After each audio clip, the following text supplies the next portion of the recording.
Assalamu alaikum wa rahmatullahi wa barakatuhu to all dear group members of Pure Discussion Group.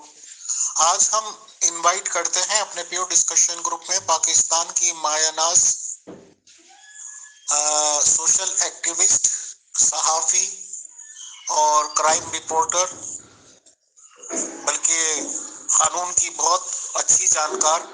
मोहतरमा बिस्मा नोरेन का। और आज का मौजूद गुफ्तगू है कि पाकिस्तान की मारूफ समाजी कारकुन पर दहशतगर्दी कोर्ट ट्रायल चलाने की कोशिशें तेज हो गई हैं। तो हम ये पूछना चाहते हैं कि क्या बिस्मा नोरेन दहशतगर्द हैं? क्या बिस्मा नोरेन दहशतगर्द हैं जो इस तरह की कोशिशें की जाती हैं, या क्या वजह है? इन सब बातों के रिगार्डिंग जानकारी लेने के लिए मोहतरमा बिस्मा नोरेन, आपको वेलकम और अस्सलाम वालेकुम to you and to all dear group members of pure discussion group. जी वालेकुम अस्सलाम। अमीर फैसल, क्या हाल है आपके? खैरियत से हैं? उम्मीद है बाकी तमाम मेंबरान भी खैरियत से होंगे। अच्छा, जैसा कि हमारा मौजू है कि पाकिस्तान की मारूफ समाजी कारकुन पर दहशतगर्दी का ट्रायल, दहशतगर्दी की अदालत में ट्रायल शुरू करने की कोशिशें तेज़ कर दी गई। क्या बिस्मा नोरेन दहशतगर्द हैं? इसका आइडिया तो मैं ख्याल से आप ज़्यादा लगा सकते हैं, और जो यहाँ दीगर साथी बैठे हुए हैं वो भी ज़्यादा अच्छी तरीके से लगा सकते हैं। मैं ख्याल से कई ममालिक इसमें शामिल हैं, टोरंटो से, जर्मनी से, यूके से, कनाडा से। तो आप लोग खुद बता सकते हैं कि दहशतगर्द कौन होता है और दहशतगर्द किसे कहा जाता है। मैं तो एक छोटी सी सोशल एक्टिविस्ट हूँ और सोशल काम में ज़्यादातर मसरूफ़ रहती हूँ। तो उन सोशल कामों की बिहाफ पे अगर कोई मुझे दहशतगर्द कह दे, क्योंकि मैं बहुत डीपली जाके सोशल काम करती हूँ, और जहाँ तक मुमकिन हो सकता है मुझसे, मैं अगर किसी केस में खड़ी हो जाती हूँ किसी की मदद करने के लिए, तो फिर समझ लें जान और माल दोनों से पीछे नहीं हटती। तो ये काम है मेरा, जिस पे हमारे कराची के, पाकिस्तान के जो लॉयर्स हैं, नाम नहाद जिन्हें वकला कहते हैं, वकला बरादरी, तो उन लोगों को बहुत ज़्यादा एतराज़ है कि मैं बाहर या कोर्ट के अंदर या किसी की मदद ना करूं, क्योंकि अगर मैं मदद करूंगी तो उनकी रोज़ी रोज़गार छिन जाता है। तो दहशतगर्दी का लेबल किस पे लगाया जाता है? मतलब कोई एविडेंस है आपके पास दहशतगर्दी का कि मैंने कहीं दहशतगर्दी की है? कोई ऐसा मतलब टेररिज्म आप साबित कर सकते हैं कि ये टेररिज्म मैंने किया है या फैलाया है टेररिज्म? तो फजूल की एक एफआईआर थी, फजूल सा बंदा था जो कि खुद क्रिमिनल है, और उस बंदे को लॉयर्स ने मेरी ये कोई वीडियो भेजी, और वो वीडियो डिफेंसिंग वीडियो थी, ना कि अटैक किया गया था। ठीक है, डिफेंस किया गया था उसमें, जिसने हम पे अटैक किया हमने उसका डिफेंस किया। तो उसके बाद उसको जो है ना लॉयर्स हजरात ने गलत रुख देकर पेश किया, और उस पर जाली एफआईआर कटवा के जो है ना मुझ पे बिला वजह एटीसी का वाइट ऑर्डर पास कराया जुडिशल मजिस्ट्रेट से। बिस्मा नोरेन मैम,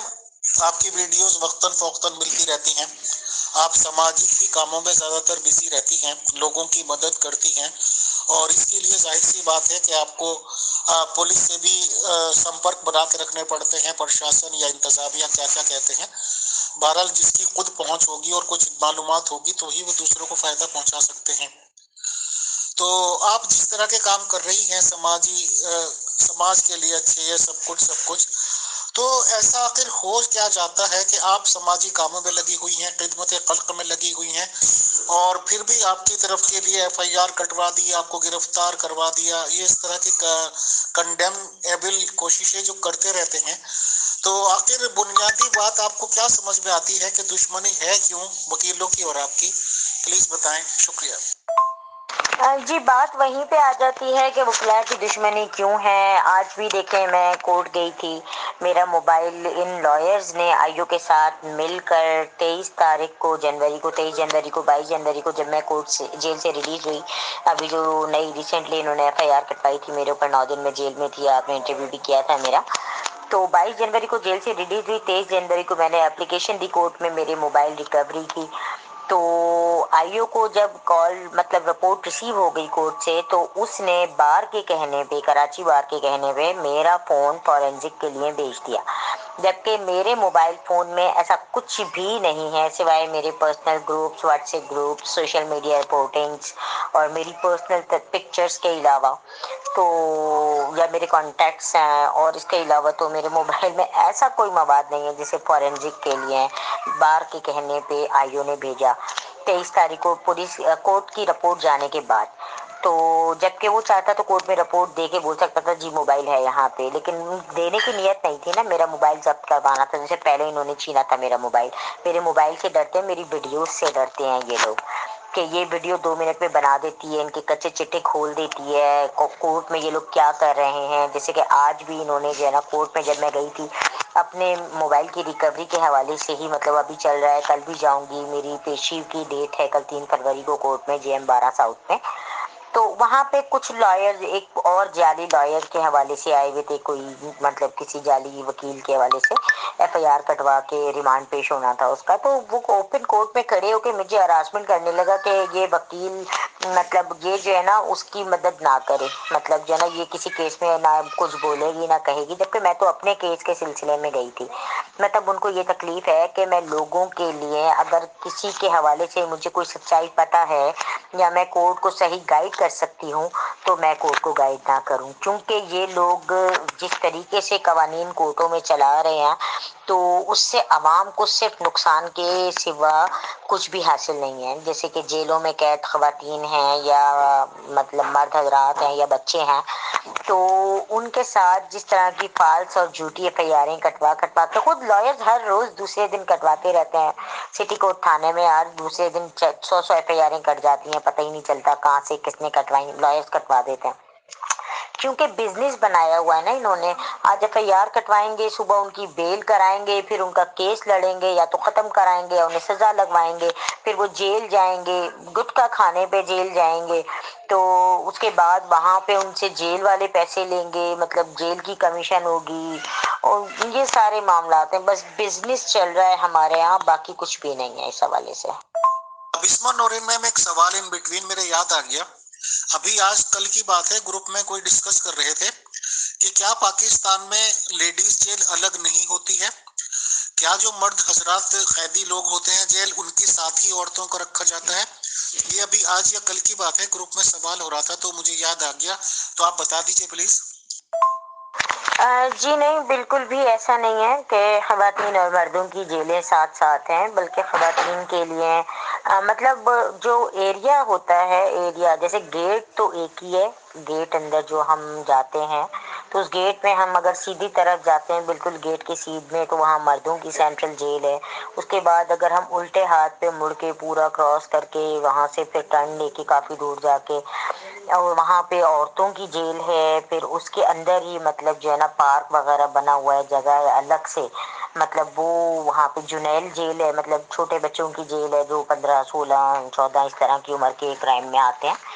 تو ان لوگوں کی جیل ہے۔ تو گیٹ ایک ہی ہے سینٹرل جیل کا، اس سینٹرل جیل کے اندر جو ہے نا مردوں کی جیل کا بالکل ہی الگ ہے، مطلب اس کا کوئی تال میل نہیں بنتا عورتوں کی جیل کے ساتھ ملا ہوا، اور اس کے بعد وہاں پہ عورتوں کی جیل کا گیٹ الگ ہے اور جنیل جیل کا گیٹ بھی وہی ہے، لیکن پھر اگر اندر جاتے ہیں تو پھر ایک بڑا سا پارک اور مطلب راہداری وغیرہ آتی ہے، پھر اس میں ایک طرف جنیل بچوں کا جیل ہے اور ایک طرف عورتوں کے جیل کا گیٹ ہے، اور بیچ میں کچھ آفیسز وغیرہ بنے ہوئے ہیں جہاں پہ مطلب وہاں سی آر او وغیرہ ہوتا ہے جیل میں قید خواتین یا بچوں وغیرہ کا، یا پھر پی ٹی سی ایل لگے ہوئے ہیں جو ویکلی 2 سے 3 دن کالز مطلب قیدی خواتین یا بچے اپنے گھروں میں کرتے ہیں، تو اس کے لیے الگ الگ مطلب جو ہے نا ٹائمنگ سیٹ ہیں اور ملاقات کی بھی ٹائمنگ الگ الگ سیٹ ہیں، تو عورتوں کی جیل تو سمجھ لیں ہاسٹل ٹائپ کا ہے اور کافی اچھا وہاں پہ ان لوگوں نے انوائرمنٹ رکھا ہوا ہے۔ بسما نورین میم، ایسی کوشش کرنا کہ دہشت گردی کا قانون لگ جائے کسی بھی بندے کے اوپر، تو ظاہر سی بات ہے، ہم آپ کے یہاں کیا بولتے ہیں، ہمارے یہاں تو دھارا بولتے ہیں، تعزیرات ہند دفعہ یا کیا چیز آپ کی بولتے ہوں گے، تو مطلب یہ ایک بالکل انتہائی قدم ہوتا ہے۔ ایف آئی آر ہونا اس چیز کی مشکل مان لیجئے، اس کے بعد کارروائی بھی بڑی سخت ترین چلتی ہے، سنگین الزامات لگائے جاتے ہیں اور دہشت گردی کی سزا بھی کافی بڑی ہوتی ہے۔ تو आखिर आपने क्या सोचा है? अब वो वकील हजरात हैं या जो भी हजरात हैं जो इस तरह के कार्रवाई चाहते हैं आपके खिलाफ, तो इस चीज का अंत क्या होगा, आखिर क्या होगा? क्या आपने कभी कुछ सोचा है कि आप भी रिलैक्स रहें, कंफर्टेबल रहें और ये मामला सब खत्म हो और दुश्मनी खत्म हो? क्या आप खुद भी अपने से तरफ से पहल करने की कोशिश करेंगी या चाहेंगी ऐसा कि आप ही पहल कर लें, या कैसे भी हो ये बातचीत निपटे और आपके और एडवोकेट्स वगैरह के ताल्लुकात ठीक हो जाएं, बहाल हो जाएं, खुशगवार हो जाएं? बताएं। शुक्रिया। अच्छा, जैसा कि आपने पूछा कि दहशतगर्दी के मतलब जो है ना FIR कराना या एक्ट लगाना किसी पे ज़बरदस्ती, तो बिल्कुल मेरे केस में ज़बरदस्ती ये सेक्शंस का इंदराज कराया गया, मेरी FIR ज़बरदस्ती कटवाई गई।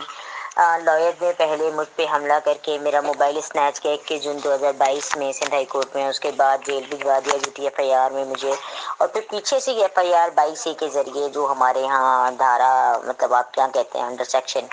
जेरी दफ़ा कहते हैं हमारे यहाँ, जेरी दफ़ा 22A के तहत इन लोगों ने ये FIR मुझ पे करवाई ज़बरदस्ती। और उसके बाद इसको वाइड ऑर्डर जो सज़ा के लिए होता है वो ऑर्डर जुडिशल मजिस्ट्रेट से ज़बरदस्ती पास करवाया, जबकि अभी जुडिशल मजिस्ट्रेट के पास मेरा 3 अगस्त को चालान पेश हुआ था और 16 अगस्त को मेरी पहले केस में बेल हो चुकी थी और 10 अगस्त को मैं इस केस में भी बेल फाइल कर चुकी थी जुडिशल मजिस्ट्रेट के पास और 13 अगस्त को उसके लिए नोटिस हो चुके थे, लेकिन मुझे कोर्ट में पेश नहीं किया गया मेरी जमानत पे। जज चाहता तो जमानत देने के बाद भी केस को ETC ट्रांसफर कर सकता था और वो भी एडमिनिस्ट्रेटिव ऑर्डर के जरिए, लेकिन ऐसा बिल्कुल भी नहीं हुआ, बल्कि 13 अगस्त को मुझे लॉकअप कर दिया गया 6 से 7 घंटे गंदे बदबूदार सिटी कोर्ट के लॉकअप में। और उसके बाद जो है ना 13 अगस्त के बाद जो 2-3 पेशियां पड़ी और उसमें फिर 24 तारीख को मुझे बताया गया कि मेरा केस ETC ट्रांसफर हो रहा है और बेल अभी मेरी नहीं हो रही है, पहले हम आपके ट्रांसफर केस पे डिस्कस करेंगे, जबकि बेल पहला मतलब बुनियादी हक है जो आपके पास दायर है और नोटिस हो चुके हैं, तो पहले आपको जमानत देनी चाहिए थी, ना कि आपको जो है ना ये कहना चाहिए था, ना ये ऑर्डर पास करना चाहिए था कि आप जो है ना मतलब पहले हम ट्रांसफर करेंगे आपका केस ETC, आपका बनता है ETC या फिर यहाँ बनता है। और लॉयर्स 50-50 लॉयर्स मेरे अगेंस्ट में खड़े होते हैं, 100 लॉयर्स मेरे अगेंस्ट में खड़े होते हैं सिर्फ कोर्ट के अंदर, बाकी बाहर तो पता नहीं कितने हैं। सिर्फ कोर्ट के अंदर जब दलाइल देने के लिए आते हैं तो ये 100 50-50 लॉयर्स इकट्ठे होके आते हैं और 50-50 लोगों के लॉयर्स के वकालतनामे जमा करा देते हैं मेरे खिलाफ। बहरहाल मुझे इन सबसे कोई एतराज़ नहीं, जितने वकालतनामे जमा कराएं कानून मैं इनसे ज़्यादा अच्छी तरीके से जानती हूँ, इसलिए अपने केसेस को खुद ही फॉलो करती हूँ। और दूसरी बात, इन्होंने वाइड ऑर्डर 27 अगस्त को पास कराया और उस ऑर्डर में ये लिख दिया गया जज ने, उसमें ये लिखा बेल के साथ मेरी IO को फाइल दे दी कि आप ETC भेजें चालान इनका, जबकि मेरा 3 अगस्त को जुडिशल मजिस्ट्रेट के पास चालान पेश हो चुका था क्योंकि दहशतगर्दी की धारा बनती नहीं थी, कोई ज़ेरे दफ़ा बनता ही नहीं था, सेक्शन बनता ही नहीं था। तो जुडिशल मजिस्ट्रेट ने प्राइवेट लॉयर्स के कहने पे उसके प्रेशर में आके या मतलब मिली भगत से मेरे केस को वाइड ऑर्डर सजा वाले ऑर्डर के लिए जो है ना ETC ट्रांसफर किया गया और उसके बाद इनका मकसद था कि इसको जेल में रहते रहते ही सजा लगवा दी जाएगी, लेकिन वो तो मैं इतनी महारत रखती हूँ कि मैंने जेल से बेलें खुद लगाई और बहुत सारे मामलात करके मैं निकली हूँ जेल से बड़ी मुश्किल से, और इस दफ़ा भी यही कुछ इरादा था इनका, लेकिन बतो इज़्ज़ो मंतशा व तो ज़िल्लो मंतशा। उसके बाद ये लॉयर्स जो हैं इनके अंदर इतने मतलब तखरीबकार टाइप के लॉयर्स हैं बहुत से, और बहुत ज़्यादा ऐसे हैं जो बिल्कुल ही जहालत से भरे हुए हैं, जाहिल तबका इनके यहाँ मौजूद है, इनको जो है ना केस बनाना तक नहीं आता, आर्ग्यूमेंट करने तक नहीं आते, इनके पास आर्ग्यूमेंट सेट इतने हैं कि कोर्ट में बिस्मा पेश नहीं होगी, बिस्मा दलाइल नहीं देगी, बिस्मा जाली मतलब जो है ना वकील बन गई है, बिस्मा टाउट है, और जो है ना इसके अलावा बिस्मा पे ही नहीं बाकी सब पे भी इस तरह के और ये एलिगेशंस लगाते रहते हैं। तो और बिस्मा ने जो है ना केस क्यों लड़ा, बिस्मा ने FIR क्यों कटवाई, बिस्मा ने ये सोशल काम में उसकी मदद क्यों की, बिस्मा ने उसकी मदद के लिए कोर्ट में आके हकाइक क्यों बयान कर दिए, बिस्मा ने हमारा हक छीन लिया, बिस्मा ने हमारी रोजी छीन ली, बिस्मा हमारे वकीलों के जो है ना केस मतलब खुद ले रही है और जो है ना हमारी रोजी छीन रही है।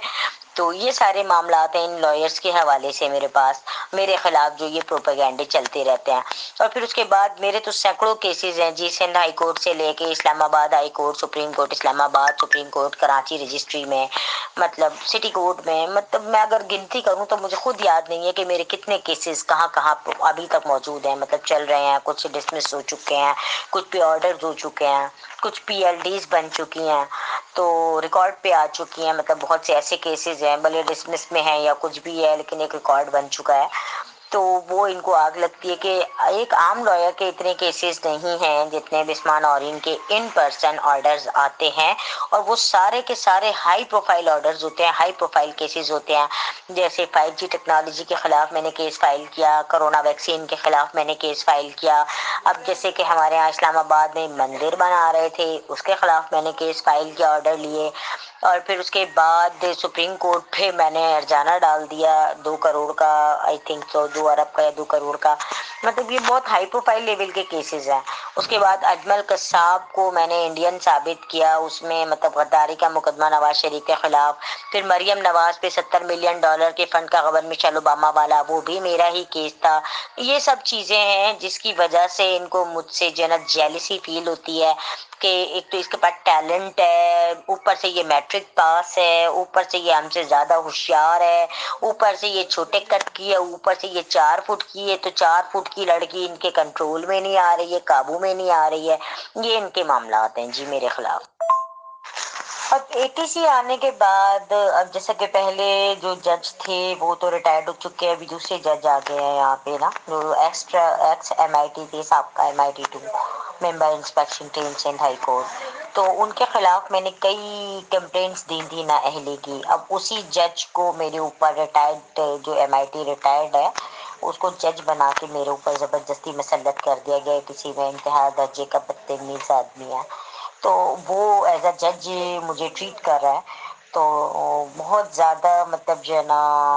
अब देखिए सिंध हाई कोर्ट में मेरा एक चल रहा है क्रिमिनल रिवीजन ट्रांसफ़र के लिए, कि एटीसी में ट्रायल नहीं बनता मेरा, तो सेशन का ट्रायल है, तो आप सेशन में ट्रांसफ़र करें इसको। बाकी सारे जितने भी 11 का के हवाले से या फिर मतलब जितने भी सेक्शंस डाले गए हैं, उनकी एक एक सेक्शंस की मैंने डिटेल्स के साथ वजाहत की है। जैसे कि 4th शेड्यूल में मेरा नाम, मतलब समझ में नहीं आता 4th शेड्यूल क्या है। 4th शेड्यूल में मेरा नाम डाल दिया गया है, तो 4th शेड्यूल एक हाई लेवल का मतलब सेक्शन है। तो बंदा 1st schedule, 2nd schedule, 3rd schedule cross करके 4th शेड्यूल में आता है। 4th शेड्यूल में मेरा नाम है, तो किस ग्राउंड पे आपने 4th शेड्यूल में मेरा नाम दे दिया मजिस्ट्रेट ने, लॉयर्स के कहने पे। और उसके उनके शौक है, उनका शौक पूरा हो जाता है जी, बस वो शौक उनके जजेस पूरा कर देते हैं अक्सर।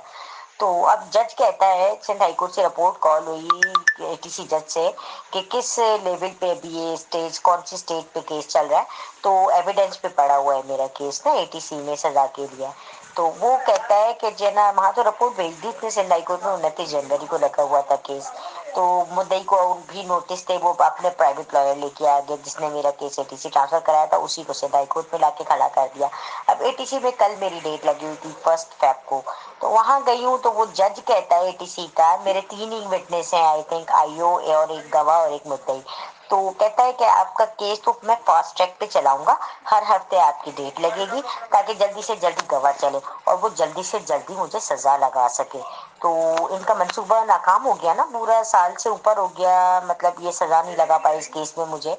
तो अब इनका इरादा जाहिर है, कत्ल हो चुका है इनके इरादे का। तो अब ये जो है ना, मतलब वो हरामीपन टाइप का जो होता है ना, कि अब बस कुछ भी करो, उसके लिए कोई भी हरबा इस्तेमाल करो, कानून तोड़ो या कुछ भी कर लो, मतलब अब इसको जो है ना बर्दाश्त नहीं किया जा सकता और ज्यादा। और ये तो निकल गई है हमारे हाथ से, और निकल रही है बहुत इतनी आसानी से निकल रही है, मतलब कानून का इस्तेमाल करके निकल रही है हमसे ज्यादा। तो मतलब हम तो बहुत बुरी तरीके से जलील हो जाएंगे। हमने इतनी मेहनत करी है इसके पीछे, इतनी बड़ी FIR करा दी हमने इसके ऊपर बिला वजह की, उसके बाद हमने इसको इतना हाई लेवल पे बना दिया, इतना इशू बना दिया, उसको एटीसी में वाइड ऑर्डर के जरिए पास करा दी। के बावजूद अगर ये वाइड ऑर्डर मतलब कैंसिल करा के एटीसी से निकल के सेशन में चली जाती है तो ये लोग तो कहीं मुंह दिखाने के काबिल नहीं रहेंगे ना। बड़े बड़े लॉयर्स अपने आप को कहते हैं, इतनी बड़ी बड़ी डिग्रियां इनके पास है, इनसे एक मैट्रिक पास लड़की इनकी डिग्रियों को लात मार के अगर एटीसी का ट्रायल तोड़कर सेशन में निकल जाती है तो सोचिए ये कहाँ खड़े हैं। जिसके लिए एटीसी का जज इनको फुल सपोर्ट कर रहा है। मेरा एटीसी का जज निहायत बदतमीज किस्म का, वो कहता है कि जना आप ना बोले ना मैं उससे डेट ले सकती अपनी मर्जी के, ना मैं उसके आगे अपने आर्गुमेंट कर सकती, जबकि मैं इन पर्सन खुद कर रही हूँ, लेकिन हर चीज में मुझे खामोश करा दिया जाता है कि आप मत बोले आप सिर्फ सुने, आप मत बोले आप सिर्फ सुने। क्यों भाई, मैंने अपना डिफेंस करना है क्या? मैं आपके कहने पे चल के अपने आप को सजा लगवा लूं और आप जैसा कह रहे हैं मैं उसी तरह चलती रहूं? तो ऐसा तो नहीं चलेगा। डिफेंस तो मेरा हक है और मैं अपना डिफेंस करना जानती हूँ बखूबी। तो वो मुझे कहते हैं 3 केस चलाएगा, 3 गवाह मतलब आईओ गवाह और अबुदई को 3 हफ्ते में मुझे सजा लगा के जेल में मार देगा। 20 साल 15 साल 25 साल वो जो भी उसका मूड होगा उसके हिसाब से मुझे सजा लगा के वो जेल में मरने के चक्कर में लगा हुआ है, जो कि बिल्कुल ही इलीगल है। सर बेसरोपा है, सर उसका ना सर है ना पैर है। जो केस मेरे ऊपर ट्रायल में एटीसी के चलाने के लिए जज बजट है और एक सनकी जज है, नफसियाती टाइप का केस है जिसको खुद याद नहीं रहता कि उसने थोड़ी देर पहले बात क्या की थी या वो कितनी डेट दे चुका है या आज डेट क्या है। अब देखें मुझे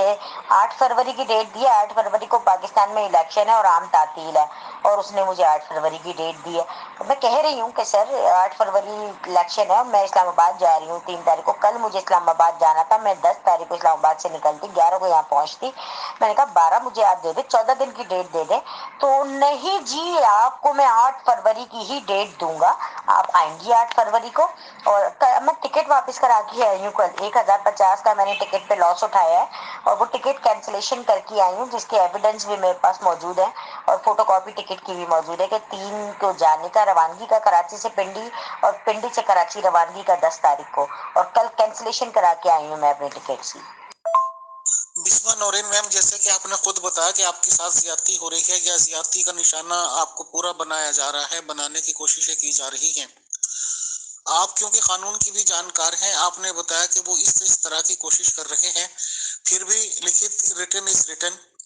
तो जो भी एफआईआर आप पे ये कटवाई गई या पर्चा आप लोग क्या बोलते हैं इसे, और जो भी धारा लगवाई गई है दहशतगर्दी की, अगर उन सैंक्शंस में आपको सजा हो जाए तो एक बंदे को जिसको दहशतगर्द मान लिया जाए वो मुलजिम ना रह के मुजरिम हो जाए, तो आखिर आपके मुल्क में सजा क्या मिलती है और किस हद तक मिलती है? शुक्रिया। जी वैसे तो मेरा केस बनता नहीं है, लेकिन क्योंकि जाहिर है हरामीपन तो हरामीपन है, ऑर्डर तो हुआ हुआ है, तो बहरहाल उस ऑर्डर को चैलेंज किया जा चुका है। उसके ऊपर एडीजे का ऑर्डर है जिसमें उसने वाज़ेह किया हुआ है कि ये केस जो है जज ने इख्तियारात का नाजायज इस्तेमाल किया है। वो चाहता तो इस एफआईआर को ख़त्म कर सकता था उसी वक्त, लेकिन उसने जानबूझ के इस एफआईआर को एटीसी में बदला और उसके बाद वो ऑर्डर हाई कोर्ट गया। मतलब ऑर्डर उसके ऊपर मतलब जो भी बात है उसके लेवल से ऊपर तक पहुंच चुकी है। सिर्फ अब हरामीपन एटीसी के जज की जानिब से किया जा रहा है, वो जबरदस्ती तुला हुआ है कि एटीसी ट्रायल शुरू करे। अच्छा, दूसरी बात कि ये जो अगर बढ़ जाती है, मतलब सजा के तौर पे अगर किसी पे बन जाती है दहशतगर्दी, तो बनती है जाहिर है सेक्शन जो कहती हैं किसी में 10 साल है किसी में 3 साल है। मेरे ऊपर 2 सेक्शन बिला वजह की डाली गई। अब बनती 295A, चले ठीक है, मजहबी जज्बात मौजूद हो गए तो 298 पीपीसी क्या है? या तो 298 पीपीसी है या फिर 295A पीपीसी है। लेकिन प्राइवेट लॉयर्स का कहना है कि चूंकि वो नहीं get one buy one free, मतलब buy one get one free, sorry, तो एक खरीदो एक के साथ दूसरा फ्री, तो इन लोगों ने एक खरीदा दूसरे के साथ फ्री मुझे में इन लोगों ने ये 2 सेक्शन दी और उसके बाद एटीसी की 2-3 सेक्शंस मेरे ऊपर डलवा दी इन्होंने जबरदस्ती, जिनकी अलग किसी की 9 साल किसी की कितने साल। अब ये 298 की 3 साल तो 295 की 10 साल, तो सारी टोटली मिला के इन्होंने मुझे जो बनवाने की कोशिश करी है वो इन्होंने 25 से 30 साल की मतलब जो है ना बनाई हुई है। اور ہو سکتا ہے اس سے تھوڑی کم ہو جائے تو وہ الگ میٹر ہے، لیکن مسئلہ یہ کہ ایک بار جو جیل میں چلا جاتا ہے نا پھر اتنی لمبی سزاؤں میں، تو اس کا واپس باہر آنا مصیبت بن جاتا ہے جیل سے، اس کا جیل سے نکلنا، اس کا جیل سے کوئی کارروائی کرنا، جیل سے اپیل فائل کرنا، یہ سب چیزیں اس کے لیے ایک عذاب بن جاتی ہیں سزا کے بعد۔ اچھا بہرحال اللہ نہ کرے کہ میرا کیس اس سے اسٹیج تک پہنچ پائے، کیونکہ مجھے پوری امید ہے جس سے گراؤنڈ پہ میں کھڑی ہوں اور گراؤنڈ ریئلٹی پہ اوپر، اور دوسرا سب سے بڑا مجھے اللہ پہ پورا یقین ہے، کیونکہ میں حق اور سچ کے ساتھ کھڑی ہوں، تو مجھے پورا یقین ہے کہ جیت ہمیشہ حق اور سچ کی ہی ہوگی، اور میں انشاءاللہ یہ کیس جیت ہی جاؤں گی۔ اللہ سے تو پوری امید ہے مجھے، باقی آگے دیکھتے ہیں، اللہ مالک ہے۔ السلام علیکم ورحمۃ اللہ وبرکاتہ to all dear group members of pure discussion group. آج محترمہ Bisma Noreen ma'am pure discussion group میں تشریف لائیں اور اس ریگارڈنگ انہوں نے مکمل جانکاری دی ود ڈاکیومنٹری پروفس کہ کس طرح سے ان کو ہراساں یا یہ کہ پریشرائز کرنے کی کوشش کی جا رہی ہے، اور ان پہ یہ خوف بیٹھایا جا رہا ہے کہ آپ پہ دہشت گردانہ قانون کی کارروائی کر دے گی، یا دہشت گردی قانون کی عدالتیں جو الگ سے شاید ہوتی ہیں وہاں پہ سنوائی کر کے خدا نخواستہ بسمہ میم کو سزا دلوائی جا سکتی ہے۔